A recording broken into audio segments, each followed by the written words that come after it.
Dalam mimpinya, Slamet ini berada di depan rumah Nenek Asih bersama ketiga anak-anak itu. Tapi kali ini Slamet bisa melihat dengan jelas wajah ketiganya. Wajah mereka pucat dan penuh dengan kerutan, sangat tidak sesuai dengan umurnya.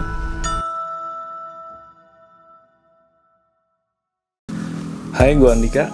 Hari ini kita akan dengar sebuah cerita dari seseorang yang belum bisa tidur nyenyak semenjak saat itu. Cerita ini bukan buat nakut-nakutin, tapi buat diingat bahwa beberapa hal di dunia ini nggak bisa dijelaskan. Selamat datang di Hey Halo Production.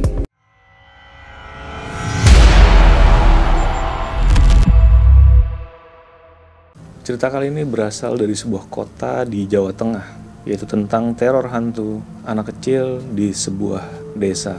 Nah, di salah satu kabupaten di kota itu, ada sebuah rumah yang dihuni oleh nenek tua bernama Nenek Asih. Suaminya udah lama banget meninggal, dan sejak saat itu, Nenek Asih tinggal sendirian. Rumahnya ya dari depan terlihat banget lah, kalau ini adalah rumah yang tua yang bisa dibilang hampir nggak keurus. Sampai-sampai di sebelah kiri dan kanannya udah diisi sama rumputan yang cukup tinggi lah. Dan ada beberapa pohon pisang juga di samping-samping rumahnya.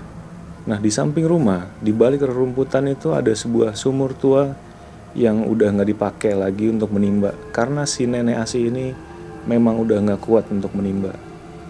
Jadi anak-anaknya ini berinisiatif membuat sebuah pompa otomatis. Jadi kapanpun Nenek Asih mau pakai air, tinggal nyalain aja tuh kerannya. Nah, ada satu hal yang aneh dari rumah itu. Rumah itu selalu kelihatan gelap, mau malam atau siang sekalipun. Nah, di rumah itu semua lampunya mati, nggak bisa nyala sama sekali. Walaupun udah diganti berkali-kali sama anak-anak si nenek atau sama tetangganya, tapi ya lagi-lagi lampunya mati lagi tuh. Seolah ada sesuatu yang gak mau lampu itu nyala lama-lama. Nah, ada selintingan kabar nih di kalangan warga. Konon kata itu Nenek Asih menyimpan sebuah ilmu tua yang membuat tubuhnya selalu terlihat sehat. Dan yang bikin makin merinding, ada juga yang bilang kalau Nenek Asih itu sebenarnya udah meninggal dari lama. Nah, tubuhnya yang bergerak saat ini hanya cangkang yang diisi sama sesuatu yang lain. Ya, mungkin kayak jin yang melakukan perjanjian sama Nenek Asih dulu. Singkat cerita, ada beberapa kejadian yang membuat tetangga takut dengan Nenek Asih. Dan orang yang beruntung pertama kali merasakan kengerian itu adalah Slamet, yang emang hobi banget tidur tengah malam. Kebetulan rumah si Slamet ini berada di samping kebun, depan rumah Nenek Asih. Nah, saat si Slamet ini mau menutup pintu rumahnya, Slamet melihat ada 3 orang anak kecil berlari-lari di sekitaran rumah Nenek Asih. Anak-anak kecil itu berputar-putar di sekitar rumah Nenek Asih sambil ketawa-tawa.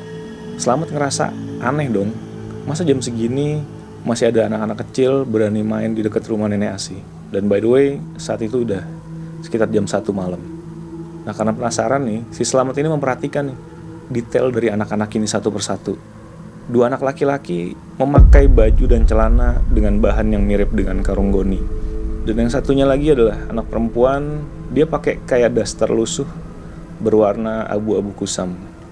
Yang bikin makin aneh lagi adalah tubuh anak-anak itu terlihat sangat pucat dan matanya juga terlihat hitam. Walaupun si Slamet bilang kalau dia nggak lihat terlalu jelas lah untuk hal ini. Slamet merinding tuh. Apalagi saat Slamet sadar kalau mereka bertiga berhenti bermain dan melihat ke arah si Slamet ini. Slamet sempat nggak bisa bergerak selama beberapa saat, sampai akhirnya dia sadar dan dia langsung ngebanting pintu rumahnya, mengunci pintu dan menutup semua jendela rapat-rapat.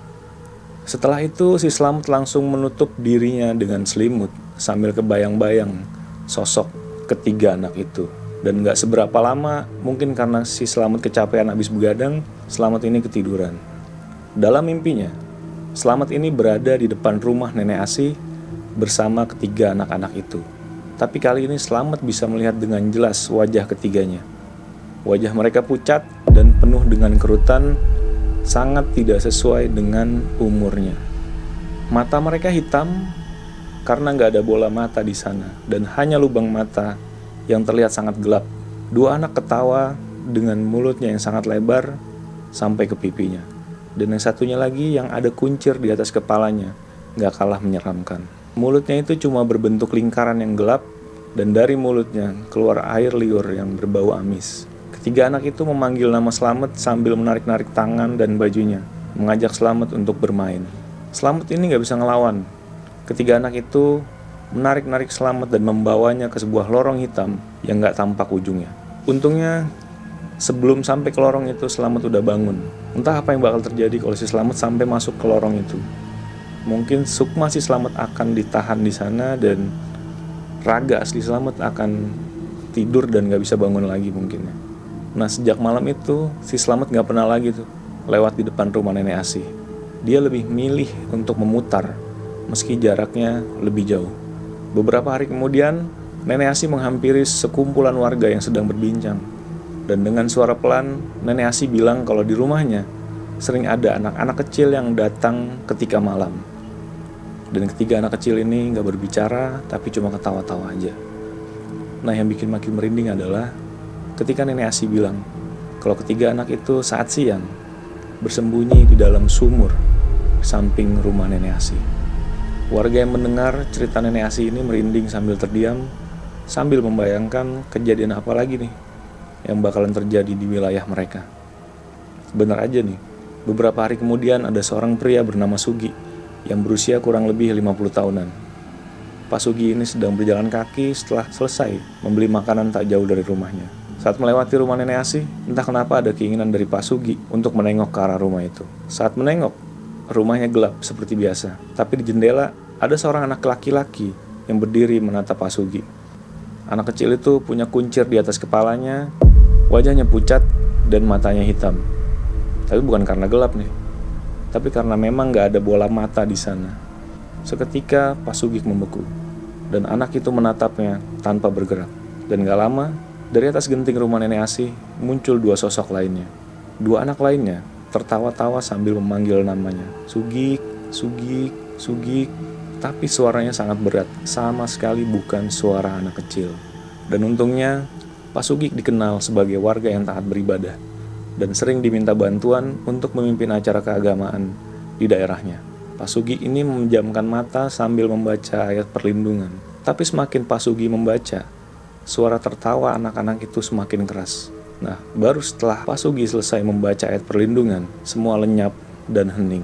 Anak-anak tadi udah lenyap semua. Hanya menyisakan rumah nenek Asih yang kembali gelap, seperti nggak pernah terjadi apa-apa. Keesokan harinya, warga gempar.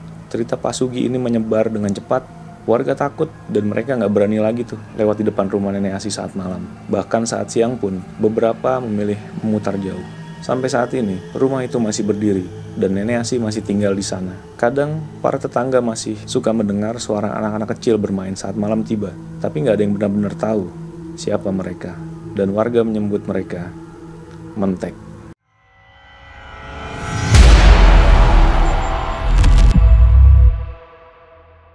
Ya cukup sekian cerita dari gua kali ini. Jangan lupa subscribe, like, komen, dan share ke teman-teman kalian semua.